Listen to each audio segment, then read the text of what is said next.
What's up, everybody? Welcome to the Phil and Leroy the Judgmental Podcast. What's up, everybody? This your boy Phil. And I'm Leroy. This is our wrap up on the Eagles Saints game. The Eagles won 15-12. Some quick stats. On the Eagles side, we have Jalen Hurts, 29 for 38, 311 yards, one interception. Rushing, we got Saquon Barkley, 17 carries, 147 yards. Jalen Hurts had 8 carries for. Oh, he had 2 touchdowns. I'm sorry. Saquon Barkley had 2 touchdowns. Jalen Hurts had 8 carries for 25 yards. On receiving, we have Dallas Goedert, 10 receptions, 170 yards. Devontae Smith had 7 receptions for 79 yards. On the Saints side, we have Derek Carr, 14 for 25, 142 yards, 1 touchdown, 1 interception. Rushing, we have Alvin Kamara, 26 carries, 87 yards. On the receiving side, we have Chris Olave, 6 receptions, 86 yards, 1 touchdown. Alvin Kamara, 3 receptions, 40 yards. Before you get your opinion, I want to say that on the Eagles, there's a battle between coaching and personnel, and I think you can agree with me that personnel won this game today. The coaches ain't do Definitely, shit, right? definitely. The coaching ain't do. This is why I believe that they always say the rumor is that Jalen Hurts and Nick Sirianni don't get along. hmm I'm thinking this is the reason why the coaching stinks. It's the personnel that won this game. And I had just looked on after the game, Jimmy Johnson said hmm that he said the talent won the game for him this week, but you can't resort on talent all the time, on which he's right. Coaching hmm has to step up. Coaching, this was a poorly coached game. What the fuck happened with the run in the first half? They Well, only we start haven't. That what I was saying is we don't run the ball in none of the games in the first half. My man Barkley only had 4 touches in the first half and didn't get a touch the first two drives. right. And I had got into it with our boy Mayor OG Chili. He was saying how Devontae Smith should have cut so the ball wouldn't have been picked off. That the safety was looking at Jalen Hurts the whole time. That he would have never caught that ball. I'm like wondering why would you throw something like that? This is Yeah, and he's like, go ahead. I text you earlier about these when I say coach, all three coaches, that mean the offensive coordinator, the head coach and the defensive coordinator. Hmm. They're all doing a shitty job. It's like why would you put yourself in a position to make it harder? You're not running the ball in the first half. You're throwing passes across the middle when you got a tight end, you got short passes wide open. I just Right, don't understand it. right. And he's talking about, well, you got your best wide receiver on the team going against the safety. He should be able to make that catch. I said, you got the best wide receiver on the team against the league's best safety. What you think is going to happen? And he's looking at Jalen Hurts square in his face. It's almost like Jalen Hurts threw it right to him. Mm-hmm. I don't understand. Like, it's the coaching. Is the something is going on here with the coaching? And they was talking about how Vic doesn't. Vic is the defensive coordinator, but he doesn't. He does the plays from the booth and not from the. Mm-hmm. And they saying that he should be on the bench. It doesn't matter anyway I because don't. I Yeah, believe. that don't matter. Actually, you would probably see the field better being up top. You can see more stuff than being on the sideline. And plus, I believe that Nick is the one that's like calling all the final shots. Because how in the No, world? I Go think ahead. he's letting his offensive coordinator and his defensive coordinator run their side of the ball. You know what I mean? I think he only steps in like crucial situations. Should we go forward on fourth down or what play we picking on third and short, shit like that. But other than that, I think he's letting his coordinators run the show. And Kellen Moore has been around the league for a little bit. He's a young guy, but he bounced around a little bit. He had a head coaching job. He's a bum. He got all his talent on his team. He don't know how to use it. Even with Dotson, you would think Dotson was the number one receiver for Washington or number two. Why we don't run no plays for him? We haven't seen a reverse, any quick slants, anything. He finally got catches when our top two receivers get hurt. That don't make no Mhm. sense. Okay, so you said that he's not Nick Sirianni doesn't have the final say. But well, my question is on this is we did No, the no, no, Bengals. no, no, no. I think he got the final say on fourth down and third down situations like that. But as far as running the game, I think he's letting his coordinators call the shots. Okay, so how are we doing? we did the bend but don't break scheme last year, and we're doing it the same this year with different personnel. Now, when how do you pronounce his name? Nick Vangio. Is it Vangio. Vangio? Vangio, when he was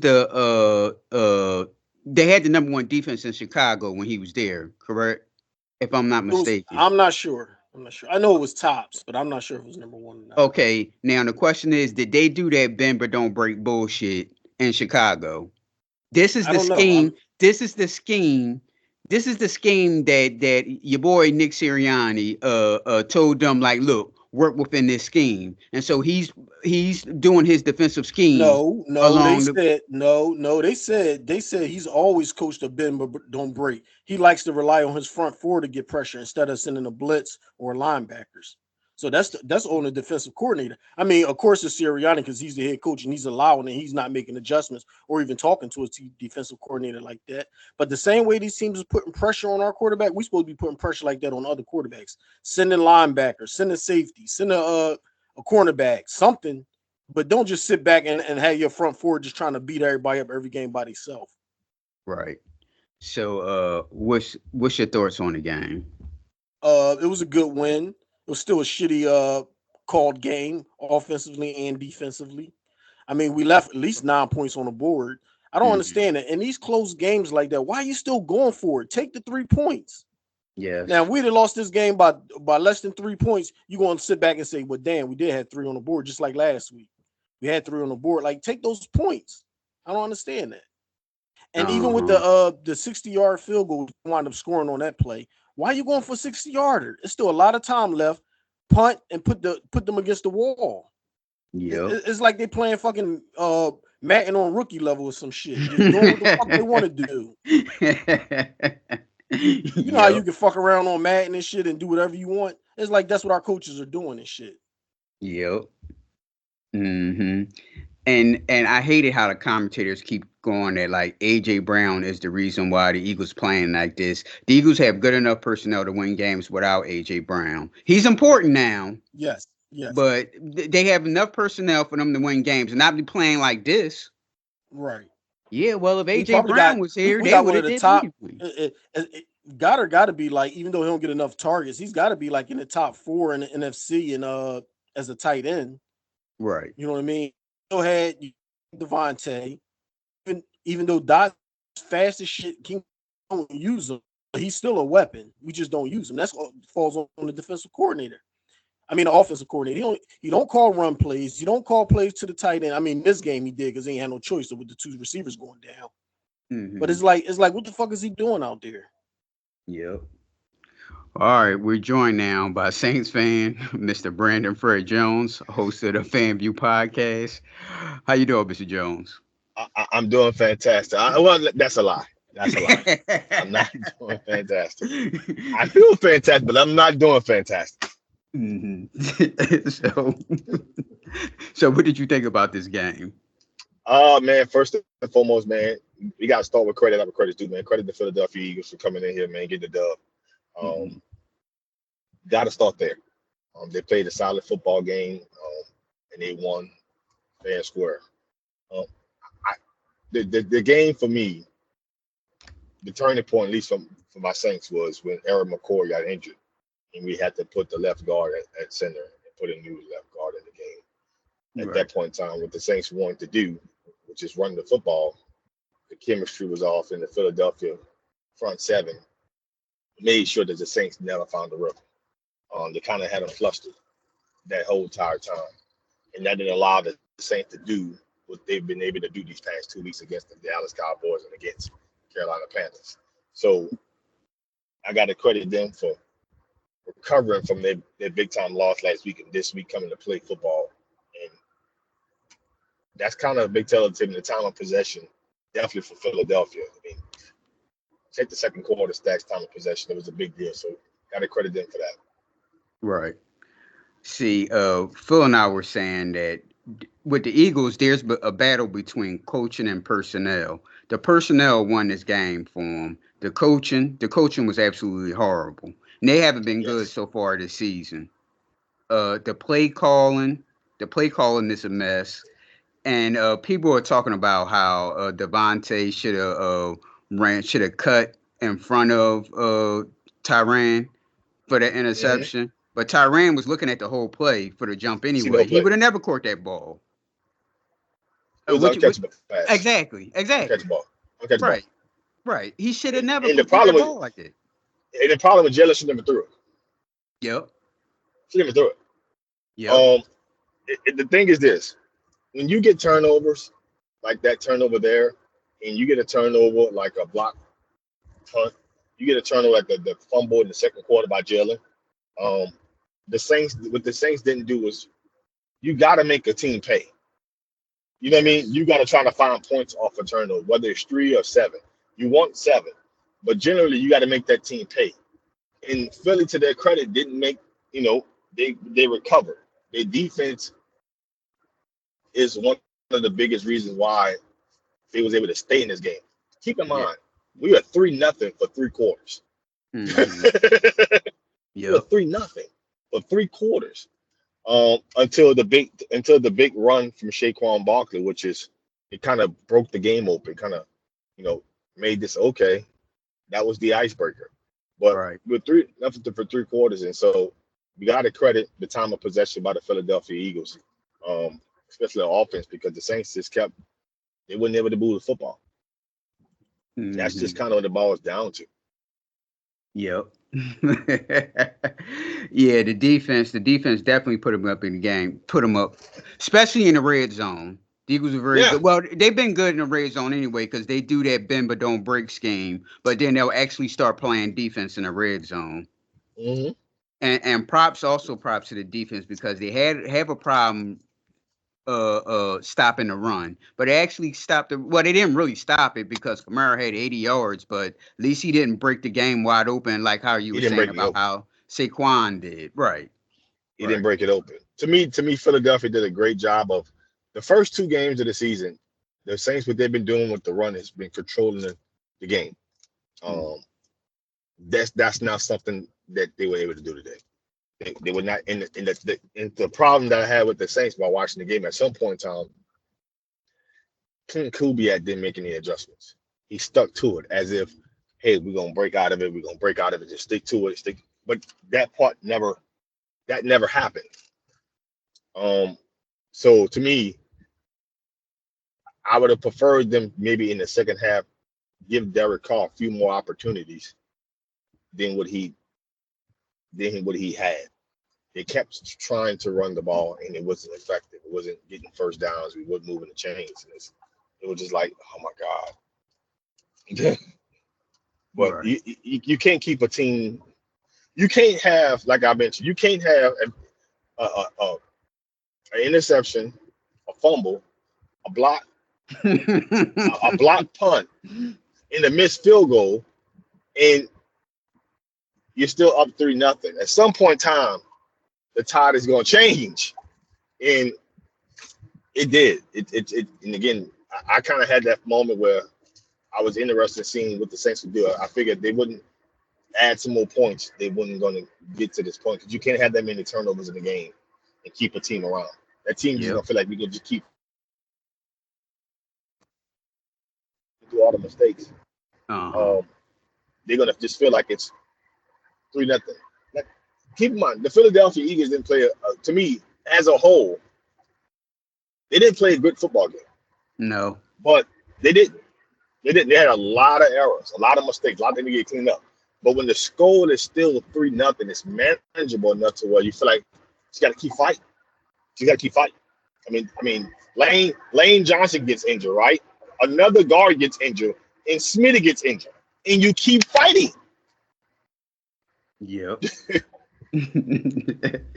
Not to mention the tight end goes off of about 4 big plays in the game for over 30 plus yards, and I mean Dallas Goedert just 10 catches, 170 yards. I mean he was just phenomenal. Yeah, that hurt you. Oh, it bent our soul. Especially the last one when he pretty much had that long 60-something yard, 70-something yard play where he got down to like within the 5. Oh yeah, he killed us. Yeah. Killed us. Mm-hmm. All right, so next week the Saints is going to Atlanta to face the Atlanta Falcons. So, what's your thoughts on that game? We can't lose to two birds in a row. So at the end of the day, I take a loss to the Eagles versus taking a loss to the Falcons, baby. Can't never lose to the Falcons. I can never lose to the Falcons. I'll take an Eagle, but I can't take a Falcon. Can't lose two birds in a row. Can't do it. So the Eagles is playing the Eagles is playing who the Eagles is playing next week? It's the Tampa Bay Buccaneers, right? At Tampa Bay. It's gonna be tough. Yeah, they can't play like they played this week. No. I think because the difference between the two is offenses is this. I'm not saying their offense trusts Baker more than they trust Derek. Mm-hmm. Their offense don't have an Alvin Kamara. They have more of a Mike Evans and Chris Godwin. So they're going to throw the football more. The Saints was really trying to establish that run and figure like they was figuring that what Saquon was able to do against us when he finally got that big run. I think Clint Kubiak was figuring that Alvin was going to have that kind of play. Does that make sense? Because he just stuck to the run. Yep. That's not Tampa. Oh, no, they're going to throw that thing. Oh, they're going to see Mike. You got to see Mike Evans. You got to go see Godwin. You got to go see Trey Palmer. You got to see them. Yep. And the Eagles have to learn how to pressure the quarterback because you cannot let Baker just stand right in the pocket and throw the football. I think they have the personnel to do that. When you talk about Jalen Carter, Jordan Davis, still got Brandon Graham. I don't know if Nolan Smith gets that many reps on defense or not. I don't know. Mm-hmm. I didn't really see him that much today, but they got the personnel to get to the quarterback. Right. They just have to do it. They didn't really get to Derek Carter today. They had some plays, but like Jordan Davis had a sack in the first half. I think Jalen Carter had a sack in the first half. But to me, they didn't really. That didn't prevent the Saints from not passing the ball. They just didn't want to. The Bucs gonna throw the ball. Right. So that's gonna be interesting to see how that plays out. But I will say that if the Philadelphians could go to Tampa, once to beat New Orleans, the Saints was clearly the most hottest rated team going into week 3. That their 3-1 will be very, very, very telling. And I think that if they can go 3-1 next week, I think that we have to start putting them in the conversation of being one of the best teams in football. Yeah. Even with bad coaching. Yeah, I agree. They have the personnel, but is the personnel and the coaching, there's some sort of friction there. Go ahead. I don't think they really buying into the head coach. I think they may have respect. They may respect the coordinators, or maybe personnel coaches, or maybe people in the organization. But it doesn't look like they respect their head coach. Mm-hmm. And so I'm interested to see as the season continues. Obviously, I don't think Nick Fangio can get another opportunity as HC. I don't think he's going to get another opportunity to be a head coach. And Kellen Moore still, I'm not saying he has something else to still prove, but I don't think his opportunity is going to be in Philly. Mm-hmm. It's going to be very interesting to see with this group that Philly has, because they have a group that can get back to that game, that Super Bowl game. They have a group. Yes. And if they can't do that with Nick Sirianni, then I think they gotta make a decision. Because in the NFL, you get a window. You know what I'm saying? You don't get the time and opportunity unless you're the Kansas City Chiefs at the moment, or the New England Patriots when they had Brady. You don't have that continuous window. Your window may be a season, maybe 2, and if you got a good team, 3. But after that, the window has a way of closing. Yeah. And so I just think the Philadelphia Eagles have a team that could get to the game, which means that they have a team that has a window. And I just think that is Nick. I know you got there with Nick Sirianni, but can you get back there with them? And at some point in time, I think the organization will have to make a decision on, is he the guy that needs to still continue to coach the team? Because that window is his best. All right, so if you the GM, and let's just say the Eagles,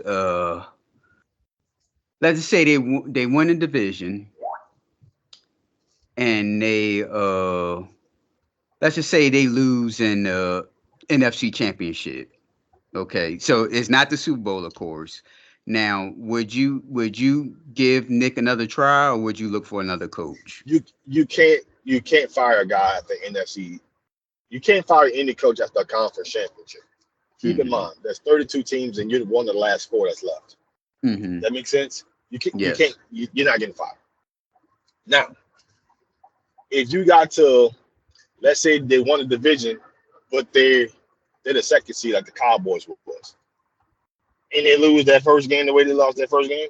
Oh no, we got to Hmm. reconsider all this on. Right. I think Uh, that's a fireable offense. right. All right. So you in New Orleans, and I see your Hmm. podcast, the FamView podcast. You had Greg Monroe. He's in the Big Three, right? He's in the big three. Yep. Okay. And you had DJ Jess, the DJ for the Pelicans. DJ. Yeah, she's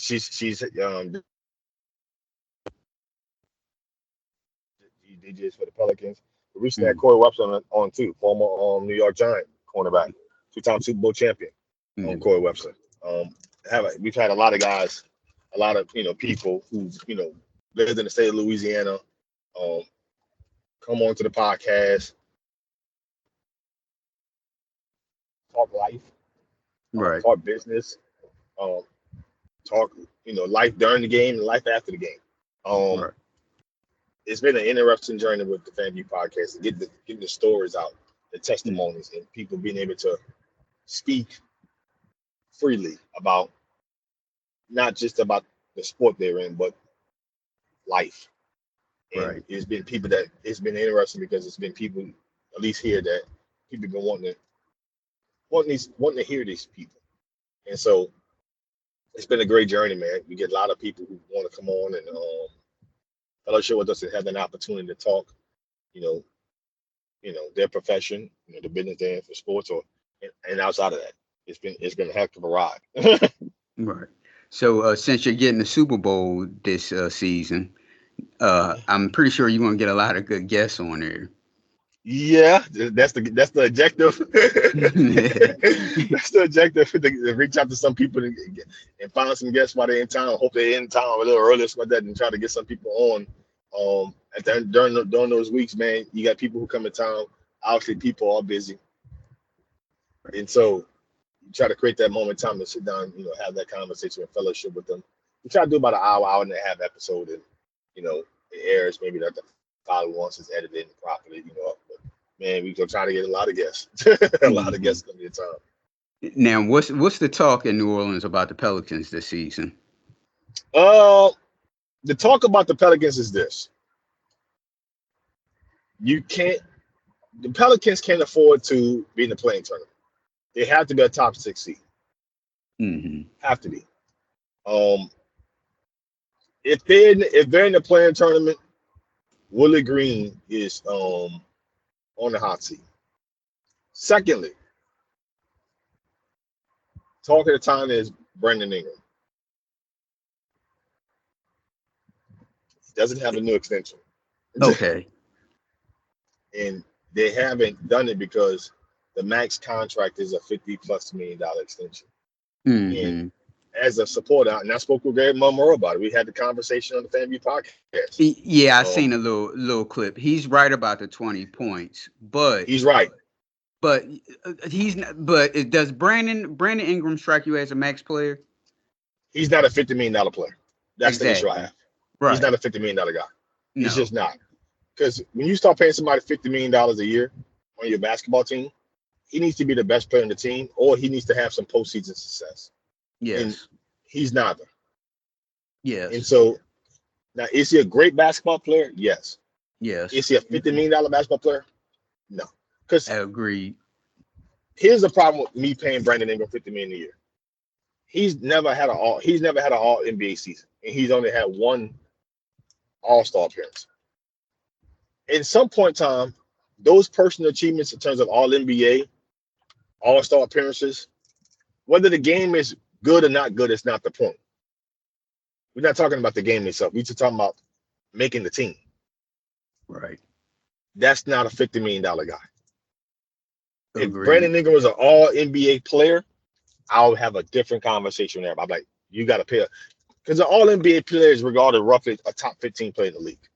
You made All NBA. He's not even close to the conversation. So if you're not an All NBA player, I mean, All Stars, give or take, is one of the top 30 players, or you're having a top 30 season. You ain't make that either, at least for your position. So, and he's only done that once, and he's never been an All NBA player. So, I'm not gonna never diminish a 20-point. I'm never gonna diminish a 20-point player, 20-point player in the NBA. But at some point in time, we gotta start asking the real questions. When has a 20-point player become a $50 million guy? Right. That's the real question. Yep. You can't just find 20-point player guys. I agree. But when did a 20-point player become a $50 million guy? And because one person got it. Now everybody else think that they should get as much as that person. Right. And to me, my thing is this. I would not want to be held captive in a Bradley Beal agreement. Because in that sense, that it could end up like that. And I'm not trying to say that he is Bradley Beal, but I'm talking about, in terms of how he affects the game. Because Bradley Beal can score. Bradley Beal give you 20. Right. But is Bradley Beal going to make you a contender? Absolutely not. No. No. So is Bradley Beal a $50 million guy? As far as I'm concerned, no. But that's what he's playing under. He's playing under the $50 million contract. I can't do that. I agree. I agree. Now, speaking of the Super Bowl, the big question for you, New Orleans, is do you think that Lil Wayne should have did the halftime show? Absolutely not. Why not? Have you seen Lil Wayne perform lately? Okay, suppose it'll be like a Lil Wayne Cash Money medley. Still no? No. Here's why. Lil Wayne, the people, this is a business. This is a global deal. And obviously the artist does not get paid to do the Super Bowl. Let's just clear that fact up, okay? Right. It's for promotion, it's for exposure. Yeah, it's for the promotion, so your iTunes and all your Spotify listeners will go up and everything. Right, you're correct. Correct. Yeah, so but this thing has to be rehearsed. You got directors and things of that nature and whatever. The thing working with Lil Wayne has not been good. They say he's not at rehearsals, he don't show up on time, he don't know the lyrics to half of his words. You can't. This is business. You can't put that out there. Regardless to how big the artist is, regardless to how much the artist may have done for music, you can't put somebody out there for a halftime show. Right. The main event halftime show. He going out there mumbling words. I'm glad I asked you this because I thought you would say absolutely. Absolutely not. I was telling people this when it went down. Oh, Lil Wayne got to do what? Halftime show. Boy, y'all crazy. Now, can he go out there and be part of a halftime show? Sure. Right. And I think he will be part of that halftime show. Okay, so you don't think the Kendrick and Drake thing gonna have an effect? Oh, no. Kendrick gonna show homage. Kendrick gonna have him on stage at some point. Okay. Kendrick will have him out there. That's what something that Kendrick's gonna do. Kendrick's gonna have him out there. But they have a song or two together, and you're gonna start seeing, Kendrick gonna have him out there on a song or something like that. That's just not. That's gonna happen. What I'm referring to is him do the whole show. Him be the headline. No. That's not happening. Yeah, I'm shocked. Not at all. I've seen Lil Wayne perform recently. I'm like,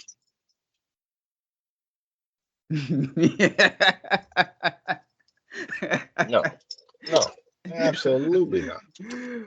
All I mean, right. it's not about to go out there and play with the people money like that. and my last question is, what do y'all think about your bear, Cantrell? Because well, with our podcast also we do like news reports. Right. And we did a news report on the your mayor suing the lady that took a picture of her and the boyfriend slash I, security I'm so guard. I'm so happy that this is her last time. Oh, she that bad, huh?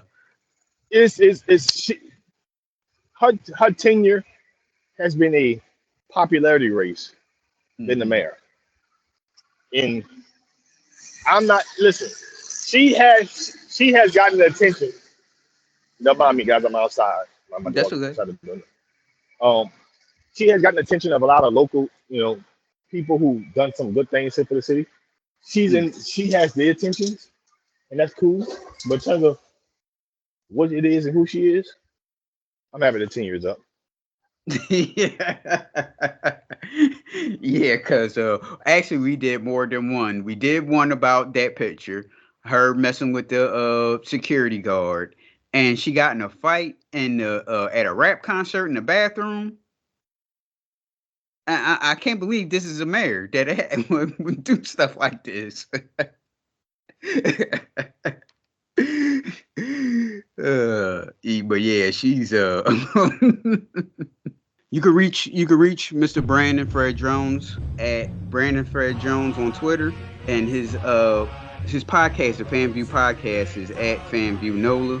You can reach the Judgmentals on Facebook, Twitter, TikTok, and subscribe to our YouTube at PNL Judgmentals, Instagram at the_judgmentals, or you can email us at pnljudgmentals@gmail.com. All right then. All right, y'all. Peace out.